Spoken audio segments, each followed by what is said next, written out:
Buenos días. El día de hoy mi compañera Lluvia Gabriela Rodríguez Vázquez y su servidora Laura Verónica Ontiveros Calandrelli les presentaremos el tema de clasificación de los tóxicos por su acción en la fosforilación oxidativa de la materia de toxicología.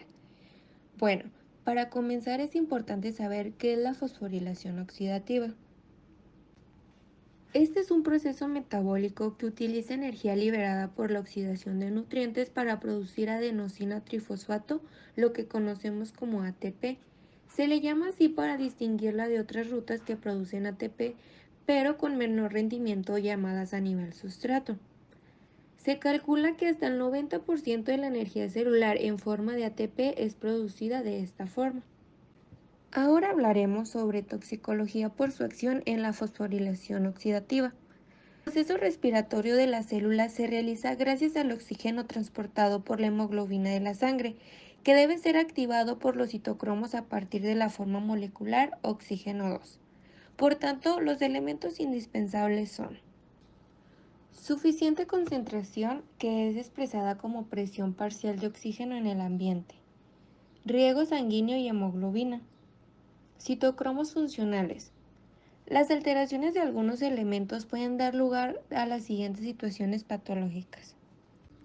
La anoxia cerebral es la privación total de oxígeno a los tejidos del cerebro que se produce por una falta de flujo sanguíneo o contenido bajo de oxígeno de la misma, por lo que exige tratamiento inmediato. Se produce como consecuencia de disminución de la presión parcial del oxígeno por cualquiera de las siguientes causas. Como primer punto tenemos encontrarse a gran altura sobre el nivel del mar, con baja presión atmosférica, ya sea alta montaña o algún avión con cabina sin acondicionar, etc. Después tenemos el consumo del oxígeno ambiental por causas respiratorias de plantas o animales o por combustiones o bien por su dilución, particularmente en un recinto cerrado a consecuencia de la acumulación de gases relativamente inertes como lo puede ser el nitrógeno, dióxido de carbono, metano, propano, butano, etc. El metano se forma en la fermentación de la celulosa, por lo que se le conoce como gas de los pantanos y de las minas, donde su acumulación provoca explosiones. Se puede vivir en atmósferas con el 80% de metano y el 20% de oxígeno. El dióxido de carbono es poco tóxico, forma parte de nuestra atmósfera natural y permite la vida mientras la concentración no sea muy alta, es incluso estimulante del centro nervioso respiratorio.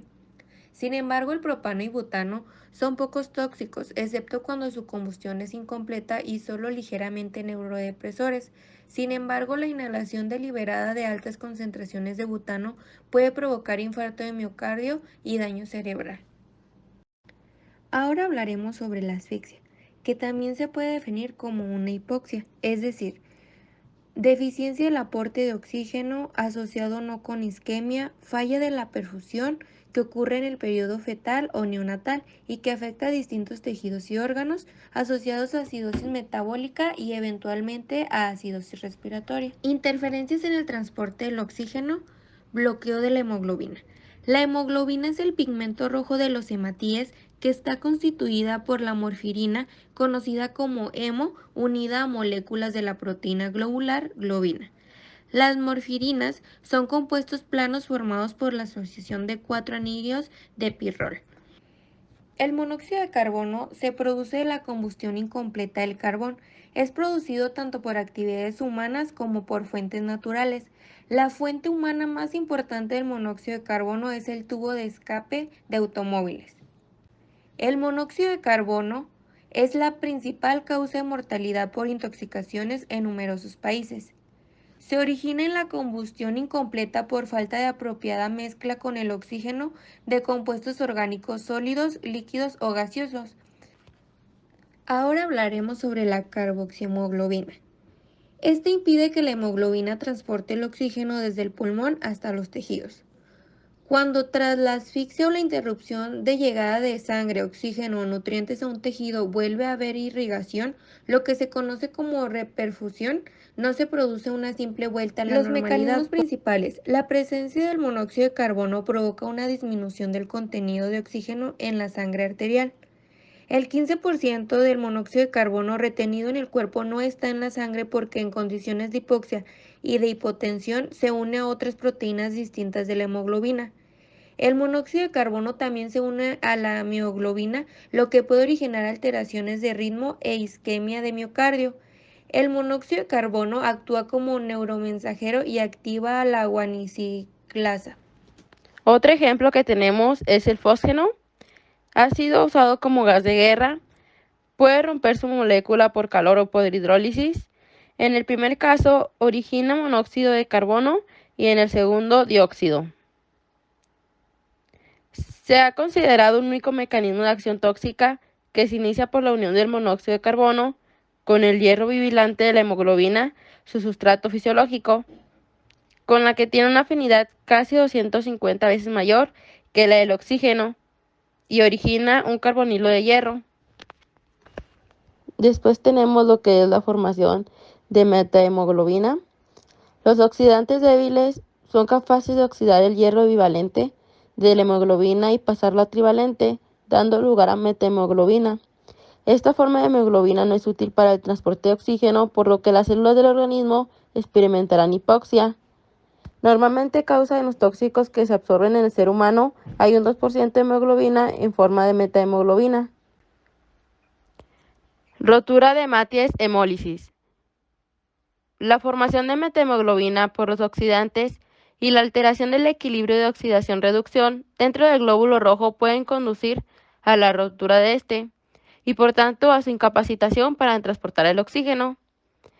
Un ejemplo de este sería cuando ocurre la intoxicación con arsenuro de hidrógeno o arsina.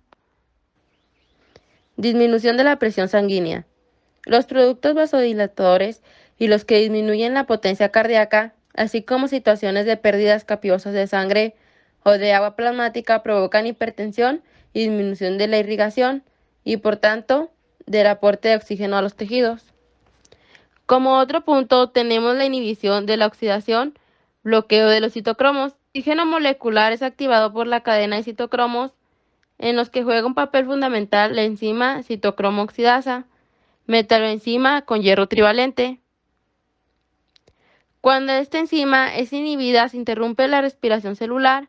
Entre los tóxicos que se realizan en esta inhibición destacan los ácidos cianhídrico y sulfídrico, el fósforo de hidrógeno, entre otros.